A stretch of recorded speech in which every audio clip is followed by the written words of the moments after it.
We are back live at 5 at a special computer lab which has been set up at the Radisson South Hotel, and behind me are a dozen or so people who are working on some very special computer programs as part of the 3rd National Conference on Computer Technology for the Handicapped, which is being held here at the Radisson South. And these people are here, this conference is here because of 2 Minnesota pioneers. In 1981, Dolores and Bud Hagen of Henderson, Minnesota started an information and training service which combines disabled people with computers. The Hagens started a service which is now called Closing the Gap because of a handicapped son. Closing the Gap has now grown significantly since those days. It is an internationally known organization recognized for its information and technology and recognized for giving that information to people who have special needs. Now, it's not until you actually visit with some of those people using the computers that you realize how much technology can help close the gap for the handicapped. Young and old, mild or severe handicaps, the computer can help give thousands of individuals some control over their lives again. A St. Paul woman is demonstrating that. Here's Tom Garrison.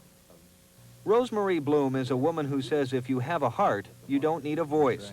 And in 1983, she was beginning to lose that voice to the ravages of amyotrophic lateral sclerosis, Lou Gehrig's disease.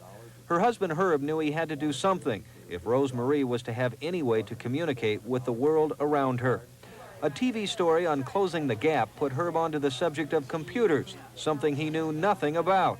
With the help of Closing the Gap and others, Herb and Rosemarie quickly discovered something they hope others will learn. I'll use an expression Rosie uses a lot, go for it. You're afraid of what you don't know. Things you don't know anything about, you're afraid of. But once you get into them, they're not that complicated. You can learn it.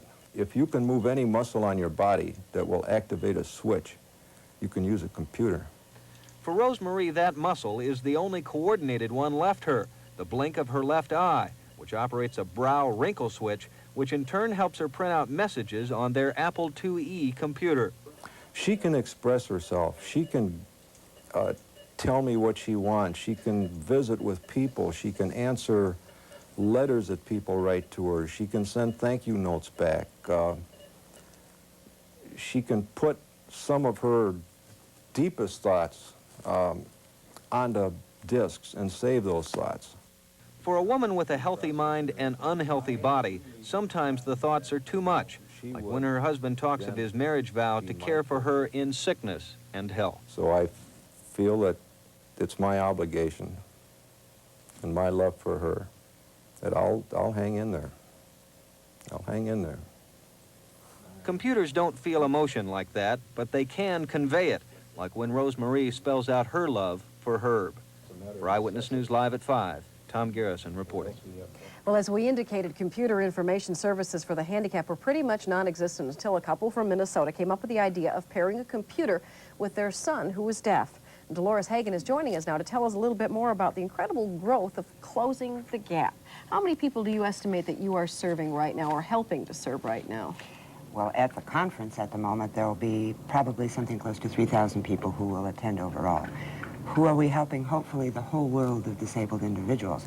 That's not just us closing the gap, but technology in general. You know, how does an average family afford a computer? They're a couple of $1,000s. Are there services out there that can help them? Can they get government assistance or anything like that? There really will be funding sources. First of all, technology is not that expensive. You can buy a personal computer for $15, okay? On up. It's just a very cost-effective method of helping the handicapped. All right. One thing that computers do is help people communicate. They can add, subtract, do their grocery bills, write their letters. But one thing we've been talking about is that how does a handicapped person artistically express themselves, and how can a computer help that? Computer art is very famous at this point. It's commercial television, it's movies, it's right on the screen. And we've got this demonstration here of computer art. Right. It's a computer art tool for the teacher, for the student. It's a self-expressive tool, especially for disabled individuals who might not any other way be able to express themselves with art. Oh, yeah, I see that. Okay. It would be a little bit of a, I mean, it's not as fine as taking a paintbrush, but it can be equally as expressive. You're absolutely right. All right, thanks for joining us this afternoon, Mrs. Hagen.